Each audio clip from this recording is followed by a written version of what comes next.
অসম চৰকাৰে অবৈধ হিন্দু বাংলাদেশীৰ নাগৰিকত্ব গোচৰ প্ৰত্যাহাৰৰ নিৰ্দেশনাৰ বিৰোধিতাৰে বিশ্বনাথ নগৰত প্ৰতিলিপি দাহ আচুৰ।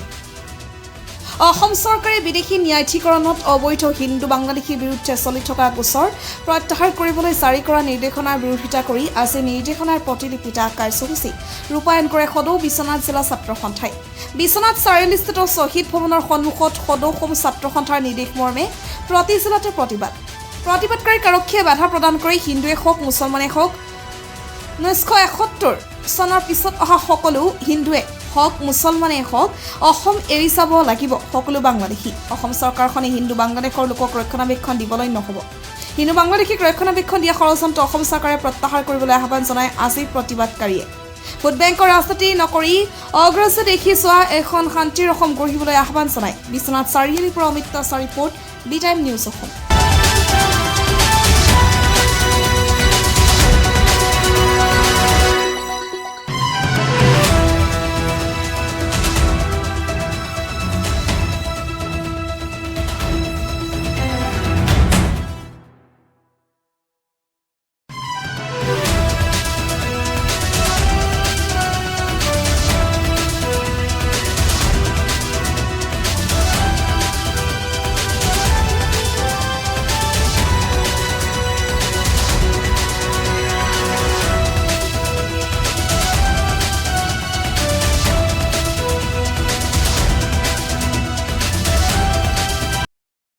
অসম চৰকাৰে অবৈধ হিন্দু বাংলাদেশী যে বিদেশী ন্যায়াধিকৰণত চলি থকা গোচৰ প্ৰত্যাহাৰৰ যি নিৰ্দেশ প্ৰদান কৰিছে, এই নিৰ্দেশৰ বিৰোধিতাৰে আজি আমি সদৌ অসম ছাত্ৰ সন্থা আহ্বান মৰ্মে বিশ্বনাথ চাৰিআলি মাজমজিয়াত আজি আমি প্ৰতিলিপি দাহ এই নিৰ্দেশনাৰ প্ৰতিলিপি দাহ কাৰ্যসূচী ৰূপায়ণ কৰিছোঁ।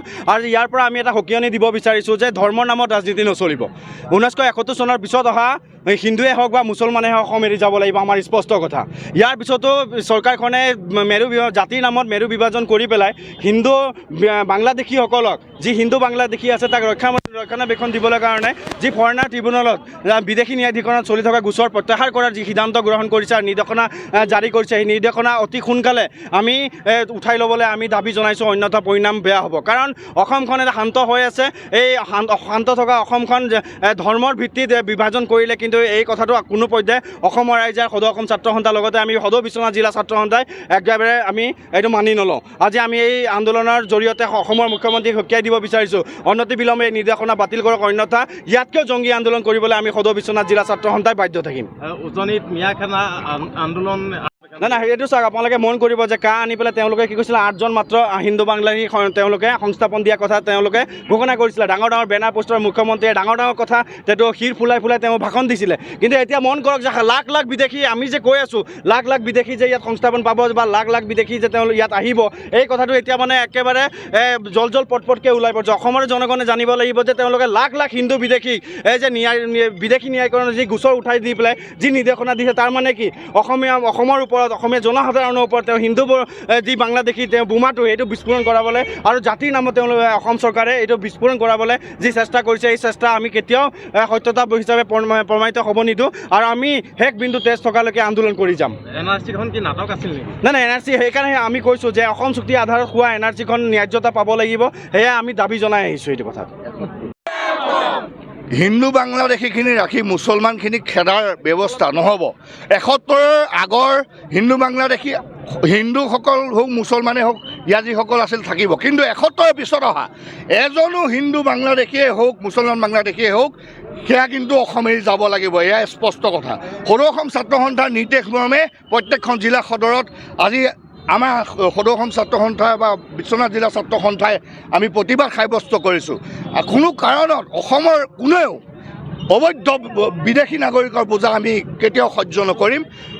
অসম চৰকাৰৰ যি বিভাগ আছে, এই অসম চৰকাৰৰ বিভাগসমূহক আমি সকীয়াই দিব বিচাৰোঁ। মাননীয় মুখ্যমন্ত্ৰী ডাঙৰীয়াই যি অবৈধভাৱে বিদেশী নাগৰিকৰ বোজা আমাৰ অসমত জাপি দিবলৈ হিন্দু বিদেশীৰ বোজা যি জাপি দিবলৈ ধৰিছে, তাৰ আমি তীব্ৰ প্ৰতিক্ৰিয়া কৰিছোঁ বা গৰিহণা দিছোঁ।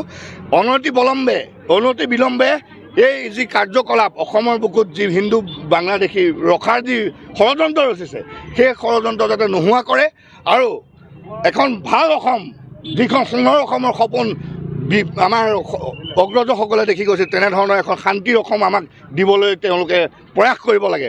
তাৰে আমি এই যি প্ৰতিবাদ, এই প্ৰতিবাদৰ দ্বাৰা তেখেতসকলৰ ওচৰত আমি তেওঁলোকক কৈছোঁ। আৰু অসম চৰকাৰে এনেকৈ মানুহক হেতালি খেলিলে নহ'ব। মুছলমানখিনিৰ কাৰণে এটা, হিন্দু বাংলাদেশীৰ কাৰণে এটা ভোট বেংকৰ ৰাজনীতি কৰিলেও নহ'ব। আমাৰ আচুৰ স্পষ্ট কথা যে ৭১ৰ পিছত অহা হিন্দুৱে হওক, মুছলমানেই হওক, সকলো বিদেশী হিচাপে আমাৰ এই অসম এৰি যাবই লাগিব।